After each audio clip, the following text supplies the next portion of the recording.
Hello and welcome to Connecting Jewish Grandparents, the Grand Plan podcast, the place we come together to connect Torah to our lives and empower us as Jewish grandparents. Now, I said connecting to Torah, empowerment of Jewish. So I'll be really honest this week, Parshat Mishpatim, a lot of people said to me coming into this, you're not actually going to do a podcast about Mishpatim, right? It's like, no, why would they say that? Now, maybe you already know why. From Bereshit, the creation of the world, every parasha has been filled with exciting, meaningful, powerful stories. And you might know, I love stories. I guess a side note, do you know that I publish children's books, that I'm an avid reader, that I'm an avid writer? Anyway, love a good story. And suddenly, this week in Mishpatim, nothing, no stories, just mitzvah, commandment after mitzvah, commandment. And the narrative that we've had up until this point, you learn such incredible life lessons from it. So by contrast, you would think like they're devoid of stories. What are we going to learn from? There's nothing being modeled here. And you know what? It also kind of feels like a real letdown from last week.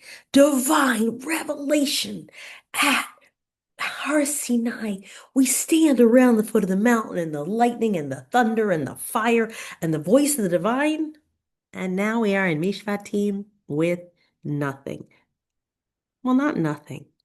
So before I unpack Mishpatim, I do want to share for a minute why I didn't think twice about doing Mishpatim. I guess there's two reasons. One, you'll see as we continue to listen about the incredible, powerful part of Mishpatim parts. But also, I love the weekly Torah portion. And part of what I love about the weekly Torah portion, I want to say this to you, and maybe you'll hear me say it in other episodes. I love the incredible international book club that is created through the Torah. Okay. So you could be a deeply religious person and you could be the opposite of that. And yet, Jews around the world are all reading the same text the same week. It is the same chapters that they are tuning into. And so maybe some people don't like who wrote the book or picked the book or have some questions about the role of the divine in it all. That's fine. It is the great equalizer, the great, I should say, connector, that all Jews come together around this text. You could go to any country, you go to any Beit Knesset, and this is what they're reading that week. It unites us in a way that is beyond words. And I said that's if you take the divine out of the picture. If you put that back in, Torah is the guidebook for life. And so each chapter, each installment is to teach us something crucial for always in this moment and whenever. It's the greatest gift. I'll probably say it many, many times because I love it so much. But getting back to Mishpatim, it is a little bit of a letdown just because I love a good story. But I want to make it very clear that Mishpatim, this week's Torah portion, is not a step down from Revelation. It is revelation translated into life. Let me say that again. Mishpatim is not a step down from divine revelation of receiving the Torah in last week. It is that revelation, that receiving of the Torah, translated into life. It is the practicality that comes with the gift of the Torah.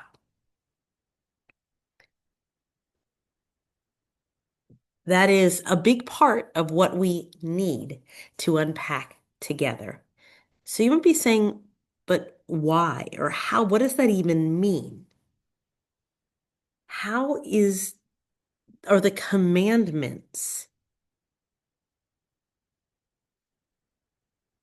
revelation translated into life? And maybe my phrasing in that way is starting to give you some clarity around it. Okay? We step back to Bereshit, we got God creating the world. But then what do we do in the world today, right? We are not Moshe Rabbeinu. We are not Moses. We are regular people, as were the people in the time of the Torah. So how do you get into the real moments? Okay? You can just think, oh, everything's gonna be fine. We're good people. But the idea of the mitzvot of the Torah is we're good people and we're bad people. We are people. And how we live our lives is not always clear cut. I want to look at the difference between a faith, a religion, a system that promises safety, just the belief we're just going to be fine. We trust in the Almighty, everything's fine. And the idea of being present, a structure, a system, a way to operate. Mishpatim assumes that human beings are fragile and fallible and flawed, and it insists on giving them dignity. Is what I'm saying here clear?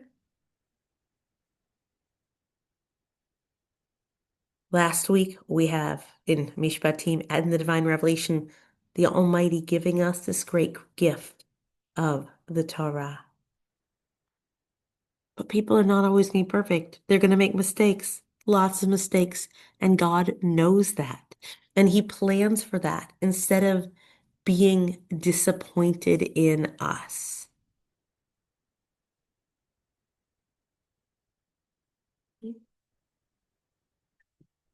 And I want to just put another way of looking at that. Okay, mitzvot.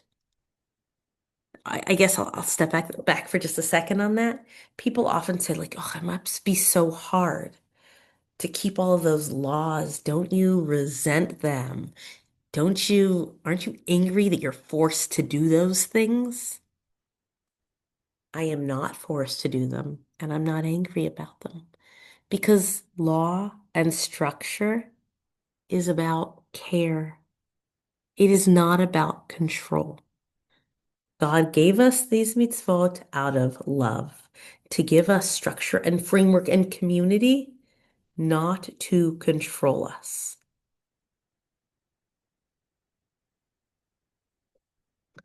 Okay. Not that I want to get into a dystopian version of the world, but can you imagine for a minute if we didn't have rules and structure in society?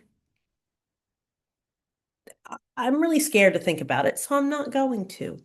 But just to know, there's a children's book that I do like. I told you I love children's books in general called No Rules for Michael, and I usually read it at Shavuot to my students. Um, and it's about this little boy who says like he hates rules. Why should there be any rules? And so his teacher says, okay, tomorrow there won't be any rules in school. And he goes today and he trips over people's bags and he fights with people and he has a miserable day at school. People take his crackers at snack time. People won't share their toys. People won't listen to him. And he realizes why we need rules in a society.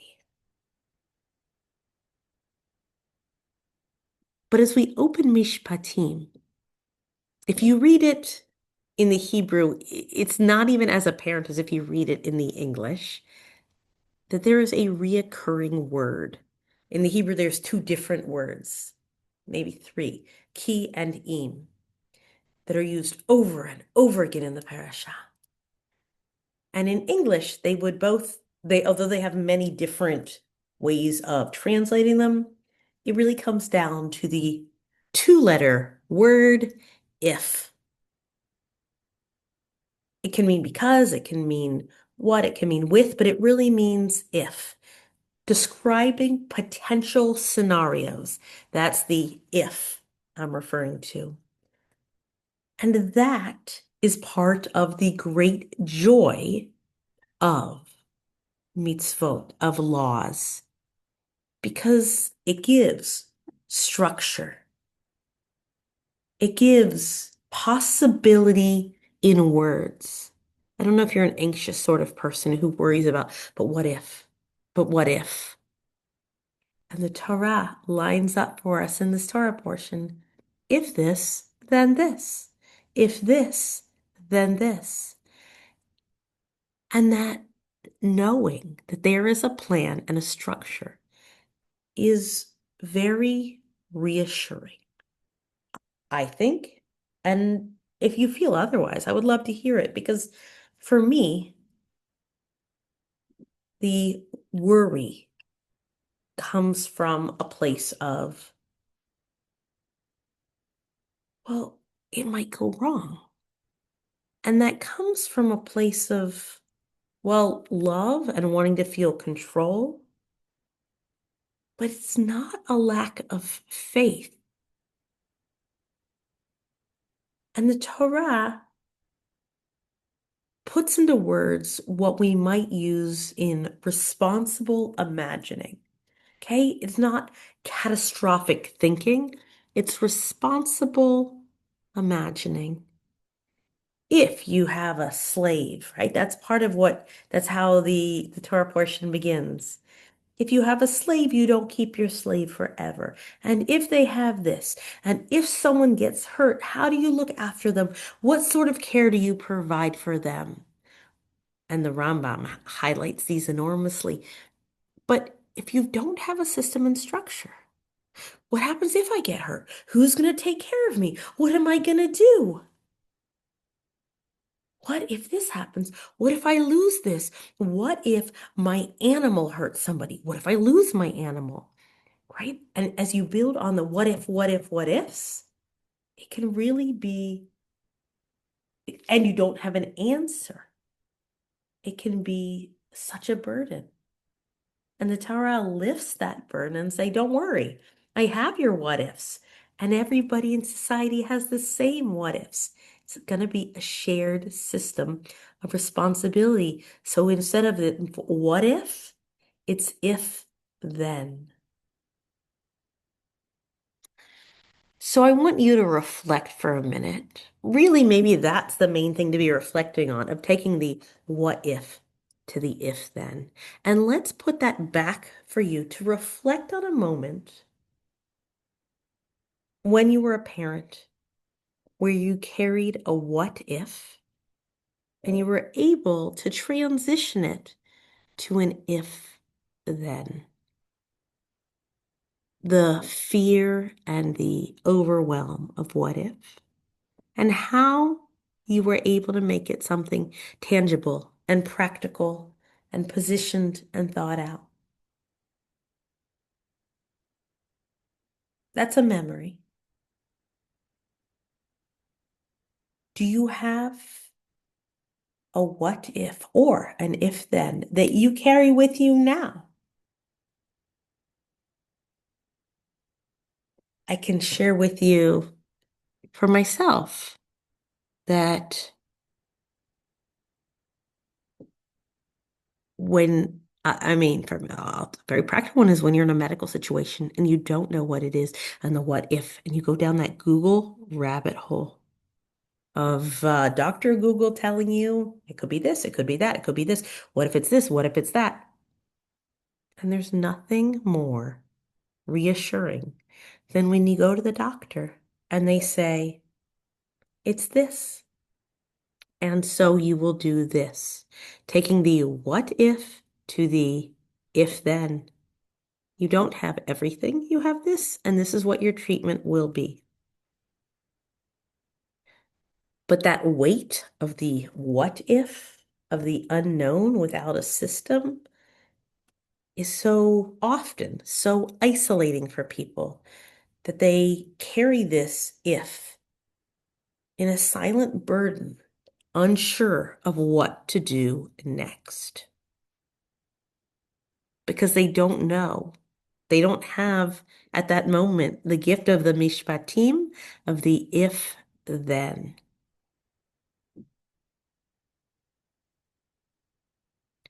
Let's position this back to you as grandparents.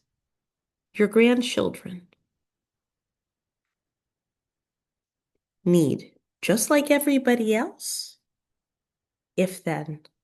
They don't need constant certainty, but they need steadiness, a system that they can trust, a person they can trust, like you, that they can check in with, that they can count on, that they can come to with the ifs, who can help them with the thems, to free thems, not thems, right? To free them from the worrying of what if, to help give them the steadiness of direction.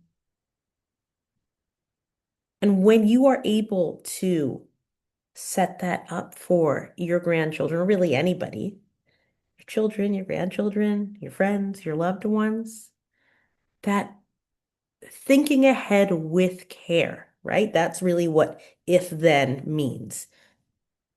Thinking ahead with care and creating the plan is the foundation of emotional safety. And you can think about what sort of gifts you think your loved ones want from you, but it's that they want emotional safety. And the more you are working to think ahead with care with a plan, the more you are gifting that. I have thought about this and I am here with you. And if you're thinking, no, I don't know, I don't think that's actually what my family wants from me. Think about when you do gift that to them, whether it's, we're getting on this Pesach program together and you're getting excited about the food or the activities or the classes or whatever it is you're planning on doing on your Passover program. And sure, everyone's excited about what they don't have to do or what they have as a result, but it's really the emotional safety you've given them. It's not the what if you've given them. The holiday's coming and here is the plan. So it's more than just the holiday experience. It's the then that you've already gifted them. This is the plan and I've made it for you, not what if I have to make Passover myself? You've taken away that burden with an if then plan. And Passover's not an if, and I'm not going to tell you how soon it is, but it is quickly approaching. Don't look at your calendar. Okay, look at your calendar.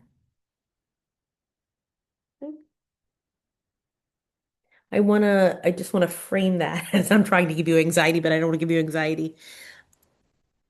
Oversharing worry, sharing wisdom. I think this is a trap that everybody falls into. I know that I do sometimes, where you want to share wisdom and you want to be reflective of the situation somebody's in and really supportive and be an active listener and an active speaker and participate and share, but not overshare because the goal is to share wisdom and not worry, but to acknowledge that worry is a real feeling. To frame that a little differently, it's protection and preparation. Fear, uncertainty, confusion is all very real. But when you have that plan, you, you can do a lot. Maybe not everything, and maybe I'm being like falsely optimistic. But to know that it works, let's take a step back for you. And like take a moment to reflect on your own experiences of taking a what if worry to an if-then experience.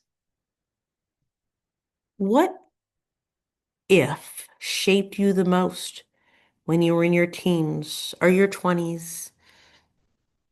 Think about a moment, an experience, a struggle that you were able to put framework around from a personal, professional, religious sense. And when you were able to put that then system in place and to take the fear and worry out of the unknown. But as you unpack that memory, who helped you through it? What was really involved in getting around that struggle? Maybe you have the memory, and maybe in this moment you've come to tell yourself, oh, it was all because of somebody else, or the circumstances changed. But really, take time to reflect on what helped you have a concrete, loving, productive plan after an if. And in that experience, what did you learn about yourself?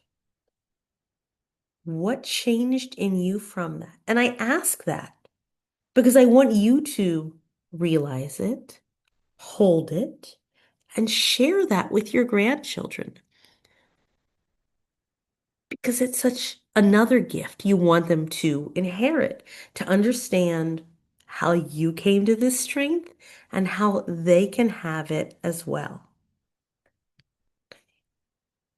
In case I lost you along that, because it jumped a little, your homework, as it were, is to think about a moment, a struggle, a time where you had a big if of the unknown, and you were able to turn it into an if then, to make a practical, structured path where you had comfort and meaning and resolution. When you've thought about that moment of how you went from what if to if then, think about what or who helped you through it. It wasn't just by chance that the reality changed.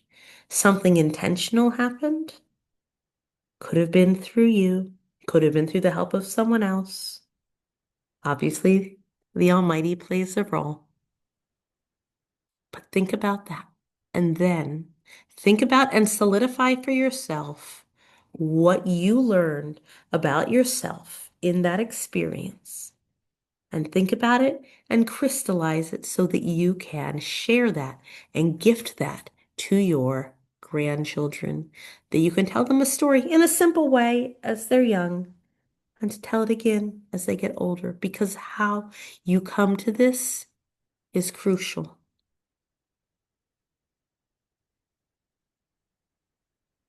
Mishpatim is crucial. Mishpatim teaches us that love plans, faith engages reality, and legacy is built on people who are willing to imagine the future honestly. It's not a what if. We're going to put those ifs into actions, and you're going to do it thoughtfully and intentionally and productively, just like the Almighty maps out for us in this parasha. Through Torah lenses, we will have that, those loving plans and those meaningful legacies. And if you want help with any of that, check the show notes. Let's have a coaching call. I would love to help make this happen for you. If then.